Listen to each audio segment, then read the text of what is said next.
Honestly, you want to have time to be able to fail. Like, you want to have time to be able to fail and experiment and not have any money pressure whatsoever, because your business is just a constant evolution and it will grow and pivot over time, and you have to give yourself that runway to do it.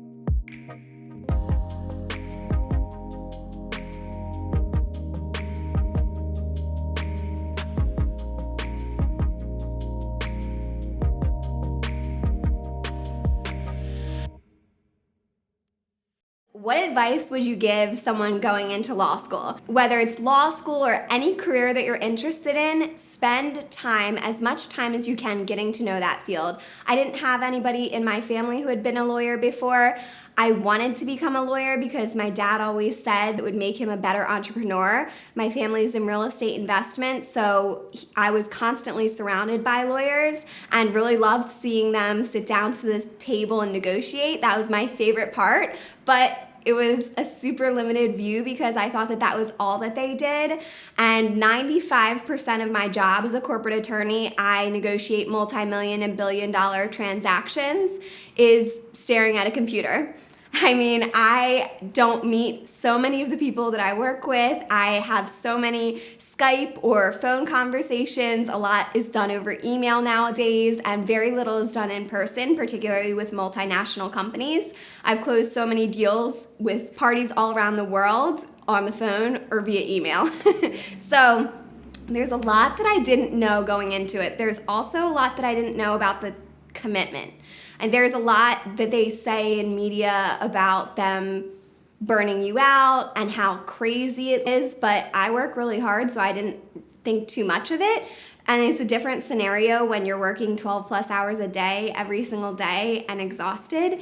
And so I had a lot of issues. It caused me panic attacks and anxiety, and I had debilitating health issues from working that hard. So I would just pass out and drop down in the middle of a conversation multiple times. I was rushed to the emergency room and everything. So it really impacted my health, and I was tested for 20 autoimmune disease or 30 autoimmune disease to figure out what was wrong with me, and it was solely due to stress.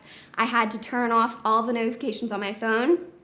And that's not to say that you shouldn't do it and that it's bad. It's to say that I wish that I was more informed going into it. I chose to continue to stay in it and to continue to build a world around me that better suited me. So I started my own law firm. We have a come as you are culture, and everybody can dress up in sweatsuits or their finest attire, whatever makes them happy, and it's a very low stress environment. I believe in creating companies that I would want to work for. So that's how I evolved to make it work for me. And I also wanted to get experience being an entrepreneur and advising entrepreneurs. So that's why I did it. But make sure that you're making informed decisions, and you can also shadow people, do internships, whatever it is, no matter the field. Really get into the nitty-gritty to figure out what the day is going to look like and if that's what you want. I wish there was more that I had known about being a lawyer, and it would have helped me make those informed decisions. But whatever it is, if you want it, go for it. And find people who inspire you, make you happy, create a world around you, no matter your circumstances, where you're gonna love what you're doing, because you wanna make it a really important, amazing, feel-good part of your life. Next question is, how do you prioritize between paying off student debt or debt in general, saving for your business, and paying yourself? So I love this question. I have a lot of feelings about debt. I hate it. I hate it so much. I think that was something that I learned from my family.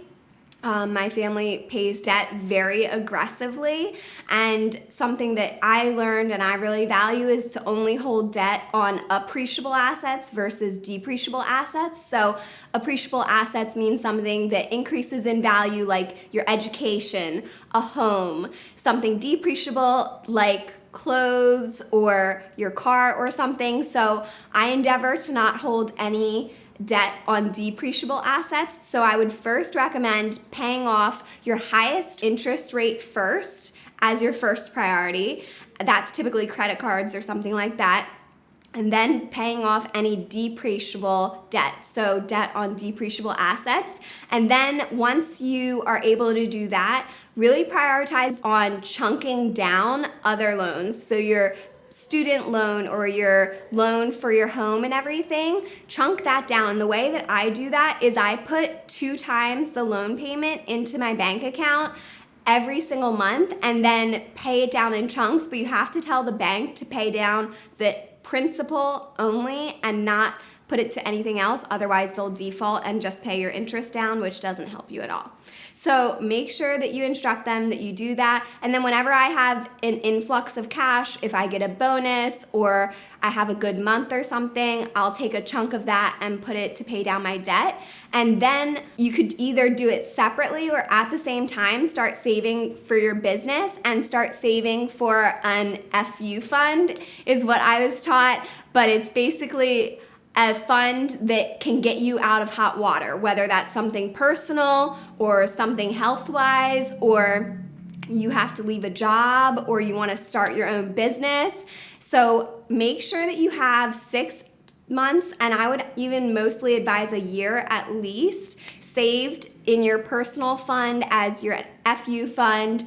That's gonna give you a runway. I like to have as much of a runway as possible because when you're starting a business, it's a baby. It shouldn't be required to pay for you and your lifestyle. It's a baby. You need to nurture it and help it grow and flourish because it's going to require capital. It's going to require your time and energy. And honestly, you wanna have time to be able to fail. Like you wanna have time to be able to fail and experiment and not have any money pressure whatsoever because your business is just a constant evolution and it will grow and pivot over time and you have to give yourself that runway to do it.